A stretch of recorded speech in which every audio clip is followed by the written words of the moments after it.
Hello friend, welcome to it's some solution. आज video बहुत important है, लास्ट तक देख लेना इसको। जो ऑप्शनल मैथमेटिक्स के कैंडिडेट हैं उनको मैं इंपॉर्टेंट चैप्टर बता दूंगा इसमें। तो जिन्होंने अभी तक तैयारी स्टार्ट नहीं की है या जो पहले से प्रिपरेशन कर रहे हैं वो दोनों देख लेना, ठीक है। क्योंकि इंपॉर्टेंट बात ये है आपके लिए, क्योंकि अभी आपके पास है 40 से 45 दिन। क्लियर। 20 सितंबर का आपका एग्जाम डिसाइडेड है। अभी तक बिना ये सोचे कि एग्जाम होगा या नहीं होगा, आप अपनी प्रिपरेशन में लगे रहो तो क्लियर है। अब यहाँ पर जो इंपॉर्टेंट चैप्टर देख रहे हैं उससे इजीली आप 120 मार्क्स तक गेन कर सकते हो। बहुत सिंपल चैप्टर है, आप 1 क्लिक में आप उनको कर सकते हो, ठीक है। तो सेशन स्टार्ट करने से पहले कुछ इंपॉर्टेंट चीज़ बता देता हूँ कि जो आपका सब्सक्रिप्शन प्लान है वो यहाँ पर एक्टिव हो चुका है, कॉम्बो ऑफर है वो एक्टिव है। और यहाँ पर जो कोर्स मटेरियल है उसको एग्जाम डेट से 1 मंथ पहले तक रहेगा वो, उसके बाद उसकी लिंक को डीएक्टिवेट कर देंगे, क्योंकि 1 मंथ में कंप्लीट 14 चैप्टर को करना इम्पॉसिबल है। तो ये आप कोर्स मटेरियल अगर आपने नहीं लिया है तो अभी जाकर ले लेना। डिस्क्रिप्शन में लिंक है, सैम्पल मटेरियल की भी लिंक है। तो 14 चैप्टर उसमें कवर है, तो जाकर उसको देख लेना, लेकिन अभी देख लेना। और इसके साथ जिन्होंने टेस्ट सीरीज ले रखी है, माई टेस्ट जो हिस्ट्री सेक्शन है उसमें आप सॉल्यूशन देख लेना। और टेस्ट देने के बाद भी सॉल्यूशन आ जाते हैं वहाँ पर, और यहाँ पर भी आप सॉल्यूशन देख सकते हो। स्टडी मटेरियल सेक्शन में यहाँ आपको स्टडी मटेरियल दिख जाएगा, वाया मेल भी आपको रिसीव हो जाएगा। आपको क्या करना है, जस्ट इस पर सेंड कर देना है एक मेल की सर हमको वाया मेल भी आप सेंड कर दो। टेस्ट सीरीज भी आपको यहाँ पर मिल जाएगी। ओके, सेशन स्टार्ट करते हैं। 1 बाय 1 चीज़ों को देख लेना, बहुत अच्छे से देख लेना, ताकि आपको समझ में आ जाए ये चैप्टर क्यों इंपॉर्टेंट है और कितनी जल्दी हम कर सकते हैं, ठीक है। मेंसुरेशन उन सभी सिंपल चैप्टर में से एक है जिसको आप एक बार में पढ़ के स्कोर कर सकते हो। लेकिन आप दिमाग से एक चीज़ जरूर निकाल देना कि 120 क्वेश्चन है, आप 14 का डिवाइड करके 8 to 9 क्वेश्चन पर चैप्टर के हिसाब से लगा लो कि आपने 5 चैप्टर कर दिए तो 5 चैप्टर के 8 क्वेश्चन या 9 क्वेश्चन 45 क्वेश्चन आपके डन हो गए। नहीं, हर चैप्टर में से 8-9 क्वेश्चन का आना फिक्स नहीं होता, डिपेंड करता है कि पेपर बनाने वाले ने क्या सोचा है उस टाइम। हो सकता है एक चैप्टर से वो 5 से 6 क्वेश्चन ले ले, या एक चैप्टर से वो 11 क्वेश्चन तक ले ले, ठीक है। ऐसा नहीं होगा कि यहाँ पर ये 20 क्वेश्चन इससे ले ले और एक क्वेश्चन सिर्फ इस चैप्टर से ले, ये नहीं होगा। बट कहाँ 1-2 क्वेश्चन ऊपर नीचे हो सकता है। ओके, मेंसुरेशन सबसे सिंपल टॉपिक है। क्यूबॉइड, कॉन, ठीक है, सिलेंडर, स्पेयर, ये सिंपल फॉर्मूला बेस्ड होते हैं। यहाँ पर वन शेप टू अनदर, आपसे स्पेयर दे दिया और आपसे स्पेयर से वो सीधा बुलेट में कन्वर्ट कर रहा है। तो आपको क्या है, बुलेट क्या है, एक तरह से सिलेंडर प्लस के आपका जो है हेमी स्पेयर। तो ये 2 चीज़ हैं। तो ये आपको क्या है, यहाँ पर बस फॉर्मूला बेस्ड है, आपके कंसेप्ट है। अगर आपने कंसेप्ट से फॉर्मूला बनाना सीख लिया तो आपका कोई भी क्वेश्चन यहाँ पर नहीं रुकेगा। मैट्रिक्स एंड डिटर्मिनेंट, ये दोनों जो चीज़ें हैं, मैट्रिक्स एंड डिटर्मिनेंट, मैंने ये अपनी वीडियोस में बहुत शॉर्ट एंड स्वीट में कराया हुआ है। 3 वीडियोस में कंप्लीट हो गया है, और आपको इसमें ऐसा कोई भी पॉइंट नहीं लगेगा जो आपको छोड़ना पड़े या जिसकी वजह से आपकी कैलकुलेशन बहुत टफ हो या कुछ भी हो, ठीक है। ये सभी सिंपल चैप्टर्स हैं जिनको आप अभी पढ़ोगे 45 से 40 डेज के समथिंग में आप इजीली 120 प्लस मार्क्स गेन कर सकते हो। तो जिन्होंने तैयारी स्टार्ट कर रखी है, अगर उन्होंने किसी चैप्टर को इसमें से छोड़ा हुआ है तो प्लीज़ इनको पहले कर लेना। ये मेरी छोटी सी एक आपसे रिक्वेस्ट कि आप अच्छे मार्क्स ले सको। ट्रिग्नोमेट्री के लिए 2 मैंने वीडियोस प्रोवाइड की हुई हैं। टी रेशियो, ट्रिग्नोमेट्रिकल आइडेंटिटी वगैरह, इसमें कुछ नहीं है। बेसिकली आपसे ये सब एंगल, मल्टीपल एंगल में आपसे हो सकता है 11 से 1/4 डिग्री का मान पूछ ले, 22.5 डिग्री का पूछ ले, आपसे 18 पूछ ले, 36 पूछ ले, 72 पूछ ले। ओके, तो ये आपसे क्या वैल्यूज पूछ सकता है। तो आपको ये वैल्यूज पहले से अगर पता होंगे तो आप इजीली कर पाओगे। ओके, अदरवाइज निकालोगे तो क्या बहुत ज़्यादा टाइम टेकिंग है। तो मैंने आपको इंपॉर्टेंट जो चीज़ें हैं मैंने वो आपको करा रखी हैं। तो ट्रिग्नोमेट्री में कोई भी प्रॉब्लम नहीं, ये भी एक बहुत सिंपल सा पार्ट है। न्यूमेरिकल एनालिसिस फर्स्ट स्टेज का टॉपिक है, यानी अगर आपने एक बार पढ़ लिया तो ये फ्री के नंबर है।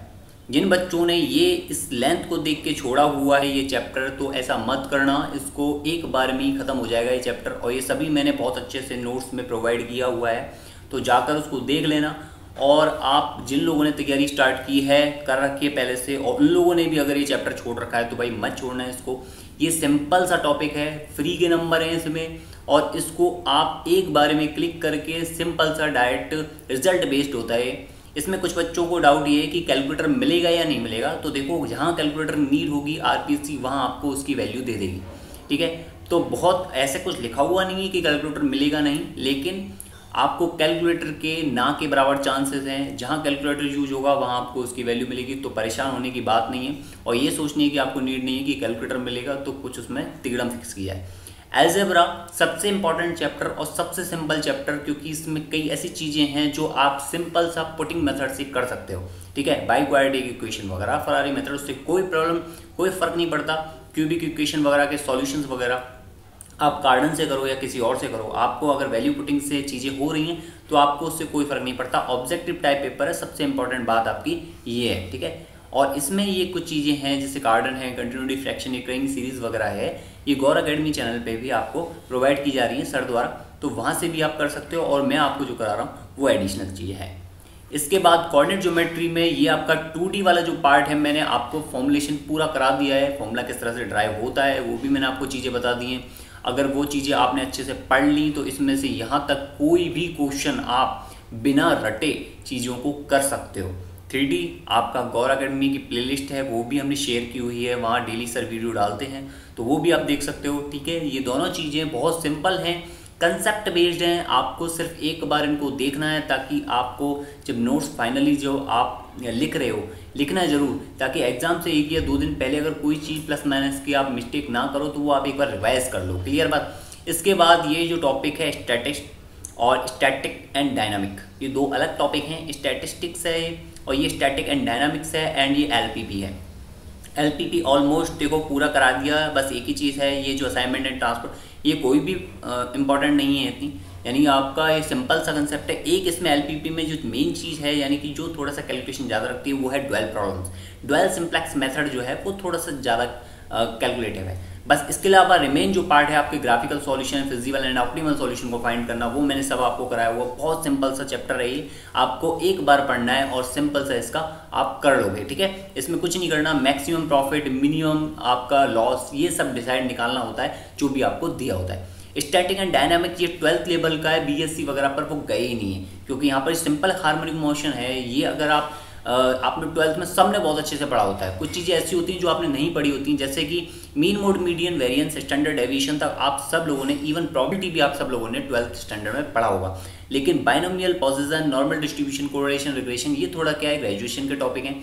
तो यहाँ तक आप अगर सोचो कि कोई टफ क्वेश्चन बनाना, तो वो नहीं बन सकता। ऐसा कोई क्वेश्चन नहीं बन सकता कि आपने 12th तक इनको पढ़ाओ और इसमें कोई टफ क्वेश्चन बनाया जा सके।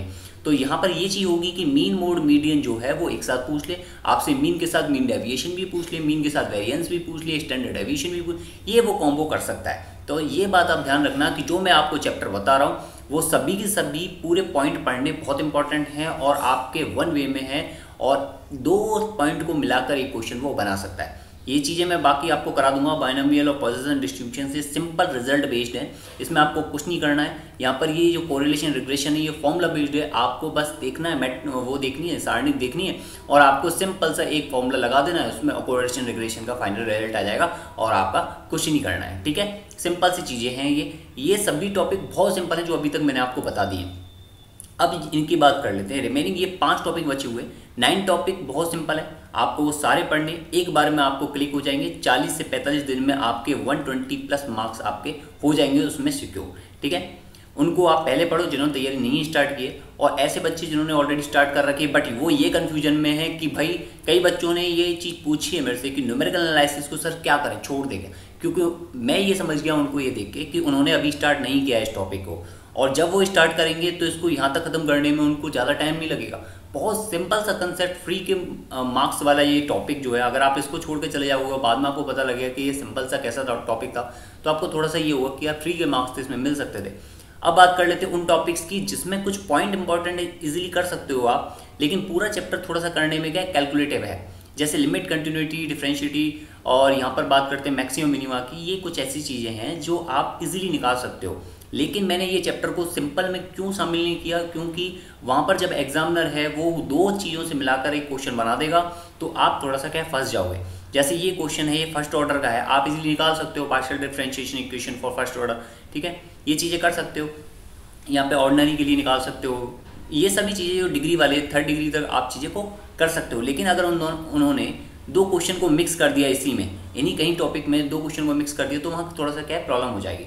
अभी आप क्या करो, ये 9 चैप्टर जो आपको दिए हुए हैं इनको बहुत अच्छे से करो, कंप्लीटली फुल फोकस से इनको करो।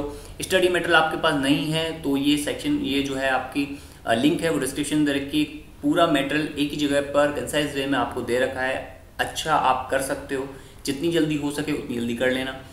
और रिमेनिंग उसके बाद अगर आपके पास 5-6 दिन बचते हैं तो इनमें से किसी एक टॉपिक को उठा लेना, 2 को उठा लेना। जैसे वेक्टर है, वेक्टर एक छोटा सा टॉपिक है बट यहाँ पर डॉट और क्रॉस प्रोडक्ट है, आप इसको कर लेना। इसके बाद रियल एंड सिंप्लेक्स जो है, रियल एंड कॉम्प्लेक्स जो एनालिसिस है उसमें कुछ पॉइंट उठा लेना जो आपको लगते हैं सिंपल्स। इसके बाद ऑर्डिनरी एंड पार्शियल में ये आप जो फर्स्ट ऑर्डर सेकंड ऑर्डर के जो मेथड्स हैं वो कर लेना। इसके बाद ये देखो इंटीग्रेशन में डबल एंड ट्रिपल इंटीग्रल है, ये आप कर लेना। हो सकता है एक आध 2 क्वेश्चन आ जाए, इससे ऐसा नहीं होगा पूरा 8 का बल्कि 7 का बल्कि इसके निकल के इन्हीं पॉइंट में से आ जाए। ये पूरा ये है जो रेक्टिफिकेशन, सॉलिड ऑफ रिवॉल्यूशन वगैरह ये सभी चीज़ें कराएंगे। तो इसमें आप बाद में सेलेक्ट करना कि कौन कौन सी चीज़ हम अब हमारी हो चुकी है 35 दिन में, 40 दिन में, रिमेनिंग हम पॉइंट को यहाँ से कवर कर लें, ये पॉइंट कवर कर लें, ये ट्रिपल इंटीग्रेट वाला कवर कर लें, हायर ऑर्डर की differential equation ordinary partially cover कर लें। देन उसके बाद हम क्या है, हमारा ये जो है एडिशनल नंबर हमारे इसके हो गए। ठीक है, तो ये 120 जो मैं मार्क्स बता रहा हूँ आप इजीली इससे कर सकते हो, इस 9 चैप्टर से कर सकते हो। इससे ऊपर आपके मार्क्स आ सकते हैं क्योंकि रिमेनिंग आपके 5 चैप्टर ही छूटते हैं। ठीक है, तो ये बात थोड़ी सी ध्यान रखना, इन चैप्टर पर ज़्यादा फोकस करो, ये बहुत सिंपल चैप्टर हैं और आपके मार्क्स को आप ये इम्प्रूव करेंगे। ठीक है, आपके मार्क्स को इंक्रीज करेंगे ये मार्क्स। इसके बाद ये कोर्स मटेरियल का भी ध्यान रखना, ये 10 दिन जो है 10-12 दिन यहाँ तक रहेगा, उसके आपकी जो एग्जाम डेट है उससे 1 मंथ पहले तक ये रहेगा, उसके बाद हटा दिया जाएगा क्योंकि हम भी जानते हैं आप भी जानते हैं कि ये 1 मंथ में कंप्लीट 14 चैप्टर को करना इम्पॉसिबल है। इसलिए मैं आपको सिंपल से वो चैप्टर बता रहा हूँ जो आप इजीली कर सकते हो। ठीक है, okay guys, good luck, best of luck, thank you. Test series वहाँ पर डाल दी गई है, टेस्ट सीरीज देख लेना।